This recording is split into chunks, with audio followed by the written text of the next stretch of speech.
Hi, I'm your friend Matt Templeton with the Templeton Real Estate Group at Keller Williams. And today I want to talk to you about whether to refinance, whether you should make your home into a rental property, or whether you should sell. And I want to tell you all about all the refinancing options we see out on the market right now. Before I do though, I want to point you to a couple resources we have. One, we recently wrote a book for sellers on the tips that we recommend before getting your house sold. If you'd like a copy of that book, you can click the link in below and we'd be happy to send you a copy. Also, if you're thinking about buying, we have a buyer guide with a bunch of tips there. You can click the link for that. Or if you'd like to have a private consultation, either virtually or in person, where we talk about your options and have a conversation with you, click the button to get on a Zoom call with us and we can chat about what your options are and what we recommend. Now back to our topic. Many people are thinking about refinancing this year. Now let me also clarify, I am not a loan officer. I'm a real estate advisor. I talk to people about investing in real estate, buying real estate, selling real estate, and we partner with a number of amazing lenders, loan companies that can help you get refinanced. So anything I quote is not firsthand knowledge, it's secondhand knowledge. But we have seen a number of our clients on purchases, meaning they are buying a home this year, get interest rates as low as 2.3, 2.4, 2.5%. And we've also seen clients refinancing getting 2.8, 2.9, 3% right now. So if you have an interest rate higher than about 3.3, 3.4%, it probably makes sense to at least look at, should I refinance and get a lower payment? The other benefit of refinancing is you could potentially take cash out for a renovation, or you could potentially even get rid of your mortgage insurance if your property's gone up in enough value. So if you have mortgage insurance, that's an opportunity.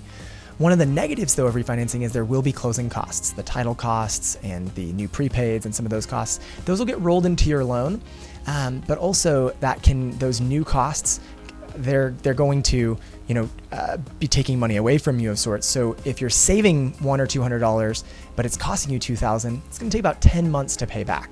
Because of that, we always want to make sure if we're refinancing that we're going to be staying in the home longer than the payback period, that time when we recoup those costs. So we'll help you with that analysis to decide whether it makes sense for you to refinance.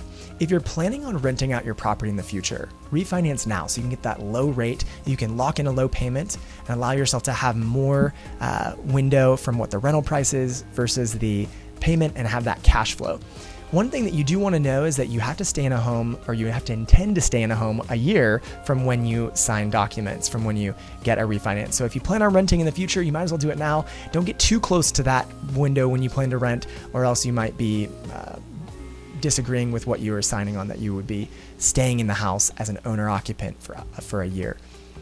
So go ahead and lock in on those owner-occupant rates though, and then you can always transition to that later. Now, many people are thinking about selling, and this is a great year to sell, at least right now, while inventory is so crazy low. I've never seen inventory this low. In all of our markets, we have so little inventory that there's multiple offers, buyers are scrounging for houses, and we want to talk to you if you're thinking about selling in the next 2 years. We think now is a great time to sell. If you're thinking about selling, do not refinance, because those extra costs, it'll end up that you won't recoup that money. And so it's not worth the refinance expense if you're going to sell in the next year or so. And if you want to sell, please have a conversation with us about that. If you're wondering about investing, if you're wondering about refinancing, if you're wondering about selling, feel free to book a Zoom call with us. I'd love to chat with you about what your options are and what we recommend, especially if you're thinking about investing, whether you want to take your current property into a rental property or whether you want to buy other rental properties. We do investor workshops all the time, whether one-on-one or in a group online, that we explain kind of how investing works, what the different options are. Are you investing to rent? Are you investing to flip? Are you borrowing? We also have a number of resources we recommend to people who want to get into investing.